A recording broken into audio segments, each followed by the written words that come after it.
কেউ ভাবতেই পারে যে আমার হিন্দু বলে তো কোনো কথা নেই, আর হিন্দু কোনো ধর্মও নয়। ধর্ম যেটা সেটা হচ্ছে সনাতন। যারা সনাতন ধর্ম বিশ্বাস করে তারা ঠাকুর দেবতায় বিশ্বাস করে, আর যারা খ্রিস্ট ধর্ম বিশ্বাস করে তারা যিশুকে বিশ্বাস করে, যারা মুসলিম ধর্ম তারা আল্লাহকে বিশ্বাস করে। আমাদের দেশটা সবসময়ই ধর্ম নিরপেক্ষ হিসেবে ছিল এবং আমরা ছোটবেলা থেকে দেখে এসেছি সবাই মিলেমিশে আমরা থাকতাম।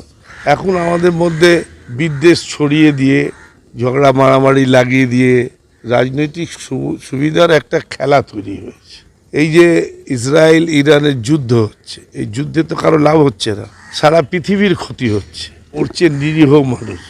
রাজা হয়ে থাকলে ওই নিতেনিয়াহু থাকবে আর ইরানের খোমেনি থাকবে, তার তলার লোকদের তো জীবনের কোনো নাম নেই। তো ওই জিনিসটা আমরা চাই না, হানাহানি যুদ্ধ। আমাদের এই যে মন্দিরটা হয়েছে খুবই সুন্দর, ভালো হয়েছে, কোনো পান্ডা ঝামেলা নেই। মন্দিরের ভেতরে কেউ ঠাকুর পর্যন্ত যেতে পারবে না, দূর থেকেই দেখে দর্শন করে পাশ থেকে বেরিয়ে যেতে হবে। পরিষ্কার পরিচ্ছন্নতা অনেক, 21 বিঘে মতন জমি আছে প্রায়। আমাদের মুখ্যমন্ত্রী এটা সিদ্ধান্ত নিয়েছে, যেহেতু আমাদের এটা মানে নতুন জগন্নাথ মন্দির স্থাপন হলো আমাদের বাংলায়। জগন্নাথ সবারই, সারা ভারতবর্ষের মানুষের, যে প্রত্যেকটা বাড়িতে ওয়ার্ড ভিত্তিক, গ্রামের দিকে পঞ্চায়েত ভিত্তিক সবার বাড়িতে প্রসাদটা পৌঁছে দেওয়া প্রথমবার এটা আমরা পৌঁছলাম। তো এর মধ্যে কোনো মানে বিভেদ সৃষ্টির ব্যাপার নেই। আমরা খ্রিস্টানের বাড়িও যাচ্ছি, মুসলিমের বাড়িও যাচ্ছি, হিন্দুর বাড়িও যাচ্ছি। সংস্কৃতি, আমাদের যেটা বিশ্বাস, আমাদের যেটা আস্থা সেটা করা। তো সেও এই ধর্মে বিশ্বাসী, তো সে যেতেই পারে। আমি সব মন্দিরে যাই, আবার ঈদের সময় লোক নিমন্ত্রণ করলে মুসলমানের বাড়ি যাই। তার অর্থ নেই তো যে আমার ধর্মান্তর হয়ে গেল।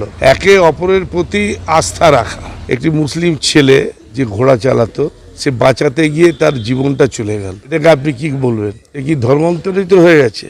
সে তার মানবতার কাজ করেছে। তো মানুষের জীবনে প্রথমে মানুষ হতে হবে, আর মানুষের ভালো হয় যে কাজে, সেই কাজটা আমাদের করতে হবে নিপুণভাবে। যে উপনির্বাচন হলো, যে ভোটটা হলো, যদি সংখ্যাগরিষ্ঠ হিন্দু বিজেপিকে ভোট দিত তাহলে বিজেপির এত কম ভোট হতো, কিন্তু মার্জিন অফ ভোট তার কমে গেছে। কমলো কেন? আজকে বুঝতে শিখে গেছে দ্বন্দ্ব বাদিয়ে মারামারি ঝগড়াঝাটি করে কোনো লাভ নেই। রাজনীতি যে যাকে বলে মনে হবে সে তাকে ভোট দেবে। মানুষ বিপদে এসেছে, তার কাজটা করে দেবে। রাজনীতিটা স্বচ্ছ হওয়া উচিত। যে রাজনীতি করলে মানুষের মধ্যে হানাহানি হবে সেই রাজনীতি না করাই ভালো। পরিষেবায় যদি ধর্মদল আনেন তাহলে মানুষ তার পরিষেবা থেকে বঞ্চিত হবে। একটা লোক যখন নির্বাচিত হয় বা একটা সরকার তৈরি হয়, সেটা সবার হয়, যা ধ্যান জ্ঞান পড়াশোনা করে যা শিখেছি। দল যদি পক্ষপাতিত্ব করে ক্ষমতায় আসার পর, যে দলই আসুক, তাহলে যারা তাকে ভোট দেয়নি তারা বঞ্চিত হবে। সেটা তো কাম্য নয়।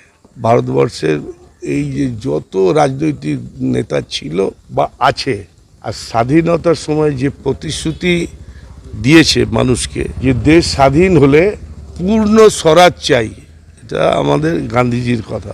মানে লোক স্বাধীনতা যেটা পাবে, তার শিক্ষা, তার খাদ্য, তার ট্রান্সপোর্টেশন, তার চিকিৎসা, এই সমস্ত জিনিস তারা সুযোগ সুবিধাগুলো বেসিক যে বাঁচতে হলে চাই সেটা তারা পাওয়া দরকার। এই ভারতবর্ষে মমতা ব্যানার্জি একজন মানুষ, যে মানুষটা এই পশ্চিমবঙ্গের মুখ্যমন্ত্রী হয়ে পশ্চিমবঙ্গের মানুষকে যে প্রতিশ্রুতি দিয়েছিল যে আমরা নির্বাচিত হলে যে কাজগুলো করব, তার প্রথম কথা ছিল সুপ্রিম কোর্টের অর্ডার অনুযায়ী রাইট টু লাইফ, বেঁচে থাকার অধিকার। এ রেশনে চাল গম দেওয়া হচ্ছে। আমাদের এই পশ্চিমবঙ্গে প্রথম আরম্ভ হয়, পরে নরেন্দ্র মোদী সরকার এসে এটাকে আরও কোভিডের সময় বাড়িয়েছে। যারা বিলো প্রপার্টি তাদেরকে রেশন দেওয়া আরম্ভ হলো। আমাদের প্রতিশ্রুতি ছিল যে কৃষকরা আত্মহত্যা করবে না লোনের জন্য। এই পশ্চিমবঙ্গে সরকার হয়েছে আমাদের 3 বারের সরকার। আমাদের পশ্চিমবঙ্গে কোনো কৃষক আজ পর্যন্ত আত্মহত্যা করেনি। শিক্ষার মান আমরা বাড়িয়েছি, বাড়াবার কথা ছিল। আমরা ক্ষমতায় এসেই আমরা শিক্ষাকে ক্লাস 8 পর্যন্ত অবৈতনিক করে দিয়েছি। কন্যাশ্রী হয়েছে এখানে। এই কন্যাশ্রী হওয়ার জন্য নারী শিক্ষা বেড়েছে। আমরা যুবশ্রী করে গ্রামে গঞ্জে সাইকেল দিয়েছি। অনেকে উপহাস্য করেছে, যারা উপহাস্য করেছে তাদের গ্রাম্য জীবনের সাথে কোনো ধারণা নেই।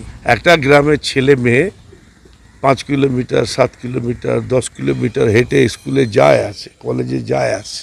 যেতে আর আসতে তারা ক্লান্ত হয়ে যায়, পড়াশোনা ঠিকভাবে করতে পারে না। এই সাইকেল পাওয়াতে তারা যেমন পড়াশোনাটা সুবিধা হয়েছে, তেমনি ওই সাইকেলটা নিয়ে হাট বাজার করারও সুবিধা হয়েছে।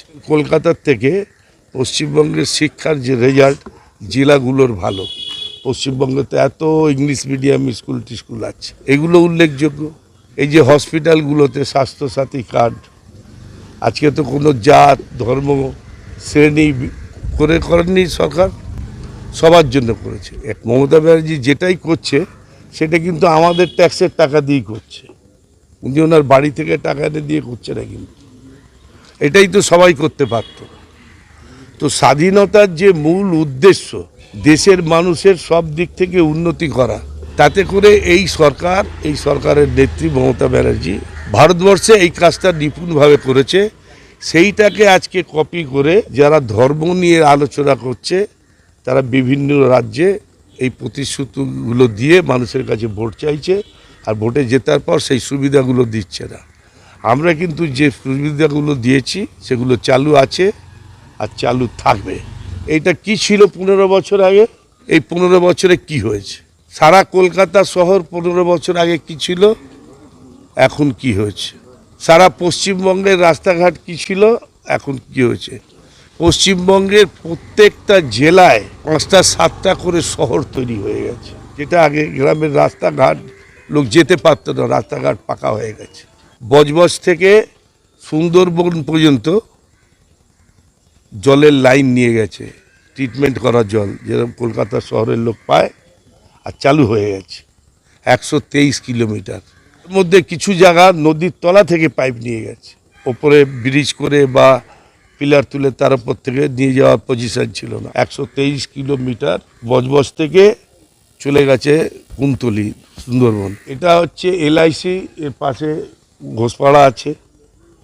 এই অঞ্চলটা আজকে দিচ্ছি। আমাদের এটা কদিন ধরেই চলছে, যেরকম আসছে আমরা সেরকমভাবে মানুষের কাছে পৌঁছে দিচ্ছি।